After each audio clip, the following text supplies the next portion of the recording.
ekoki korate ata mukolo moko te bulu yeke oyo ezali kosala la différence entre biso bakolo eloko na ba oyo baloko tiango na nzela kolokota kasi baosala ngo mabe na ndenge kosakana te ya mokolo ya lelo bulu yeke euti epai ya nani to découvrir yango ensemble.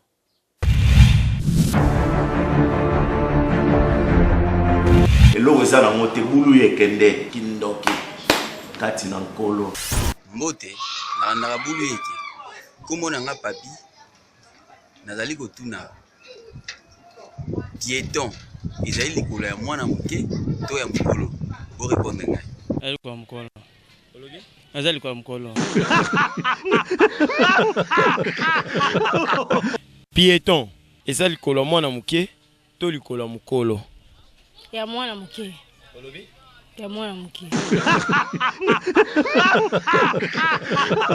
tolingi oyebisa biso piéton eza likolo ya mwana moke to likolo ya mokolo.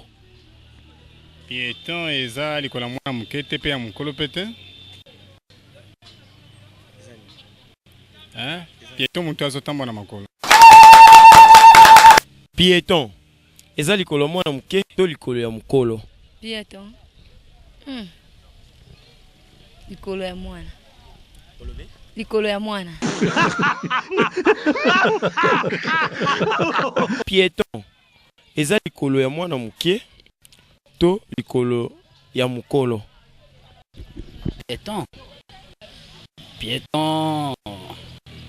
Piéton ezali nazana moya kolobe kopesa yo te po piéton ezali mosusu esika bazokatisela piéton ezali esika bato bazokatisela net esika batie po mituka eleka. Piéton eza likolo ya mwana moke to likolo ya mokolo. ya mwana moke ya mwana moke. Piéton eza likolo ya mwana moke to likolo ya mokolo.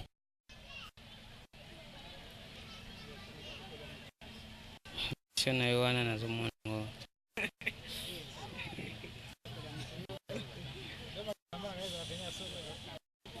eza lokola mwa moke eza lokola mwa moke.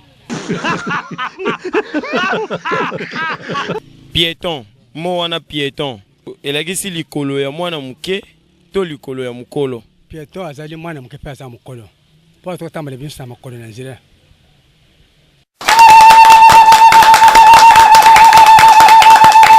tolingi biso piéton ezali likolo ya mwana moke to likolo ya mokolo.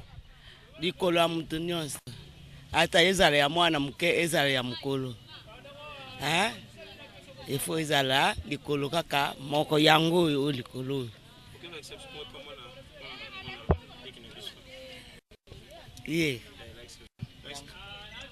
yango tombola yango oyo.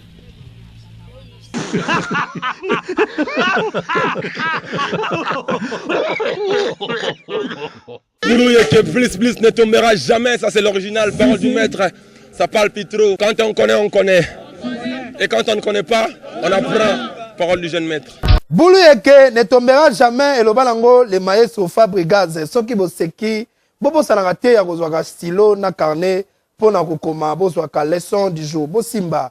Pe boye bayango, soki pe boye bakate piéton, ezali nango lokolo ya mwana mukete, to pe lokolo ya mukolo te kasi piéton, ezali mutu oyo atambolaka makolo sa mutuka, sa vélo, to sa moto, yende na français, babengaka yende piéton. Merci pour vous comprendre, bozwi leçon du jour, soki bosepelaki na journée ya lelo, pe mokolo ya lelo ndenge journée na biso de ki kitoko boye, ba héros dans l'ombre ya magazine kin l'artiste bilenge oyo, bazali kosala bino musala au four au moulin na sima ya caméra tozalaki na rola kisansi yende mutu abendaki biso beauté édition ekumamaki na mayele pe bwanya epai ya Jean Tumba mwana mobali oyo azali kosala musala na ye kitoko na montage kuna Moïse Mai kisolokele misapi elongo na Héritier Mbula bango mutu bamontaki journal ya mokolo ya lelo elongi ya sika mayele ya sika honorable Géry Biangani elongi ya sika Maël Asika,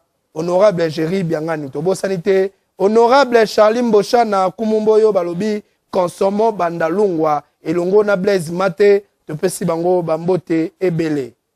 Tout travail mérite bien son salaire. Et le balango pour frère nanga Roki Bambale. N'importe quoi dit. Ya. Na piako. O tout nangulu a pengulu alo barana ete. O dunango. Magazine qui l'artiste balanda kaka. Ti nati. Ngabino to kutani na mikozali koya pesa le loko. Te